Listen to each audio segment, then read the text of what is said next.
Hello, here is part 5 of my sermon which I preached recently at St. Paul's in Efford called The God of Surprises. In the early 18th century, a small group of Anglo-Catholics met for prayer in Oxford. Some of their number went to the New World as missionaries and failed. You would not consider them ideal material for the leadership of the Protestant evangelical renewal of that time, but surprise, that's exactly what happened. A few years later, they came into contact with some Moravian Christians from Bohemia, which is the area known today as the Czech Republic. And their lives, the lives of these failed missionaries, were transformed by the living faith of these Eastern European Christians. John Wesley had a spiritual awakening one day by hearing Martin Luther's preface to the book of Romans. And the influence of this reading, along with his experience of meeting these Bohemian Christians, set him on the path to spiritual renewal and gave him the impetus to his faith that he needed to do what God had called him to do. It was the prayers and the preaching of the Wesley brothers, along with George Whitefield and other associates, that gave birth to the evangelical revival which produced Methodism and its many offshoots.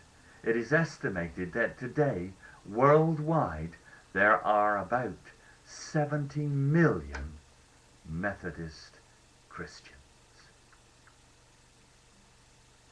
When I was young,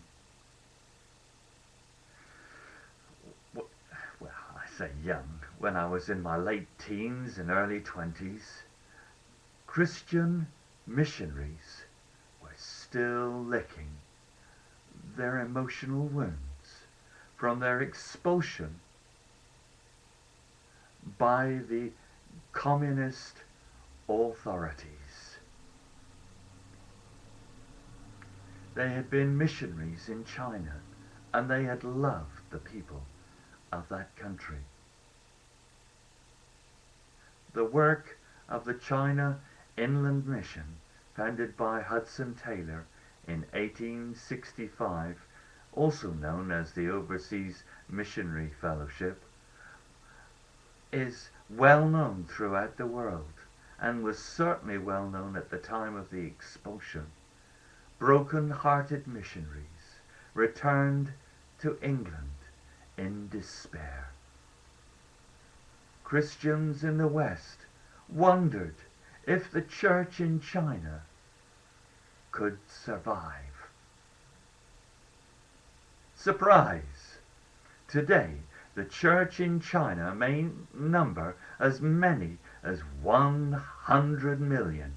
Nobody can say how many there are, but what we do know is that that church in China just keeps on growing, defying all attempts to impede its progress.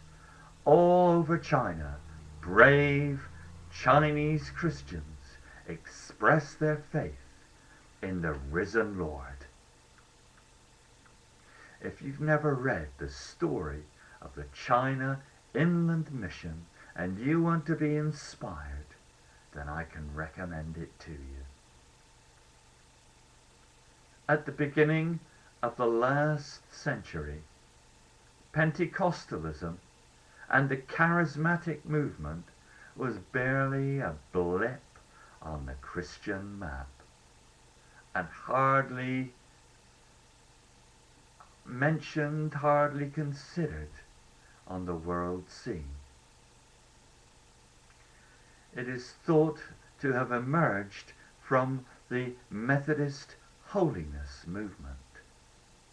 Most Pentecostalists trace their spiritual lineage back to the Azusa Street revival in Los Angeles, California, which lasted from around 1906 to around 1915.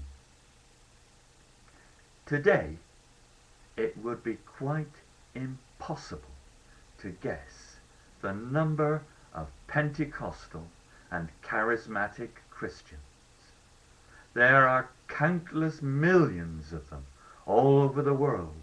Over a quarter of the world's 2 billion Christians are thought to be Pentecostal or charismatic. You may not think that you are ideal material to inspire others to faith. And frankly, I know how you feel. You may be waiting for God to work a miracle, but God often works through surprises, as we've just heard. And you may need to consider the possibility that the miracle that you've been waiting for all this time is you. You are God's miracle. Acts chapter 1, verses 10 to 11. They were looking intently up into the sky, and as he, Jesus, was going, suddenly 2 men dressed in white stood beside them. Men of Galilee, they said, why do you stand here looking into the sky? Now go and surprise the world with the message and the power of the one true God. Du Guinness.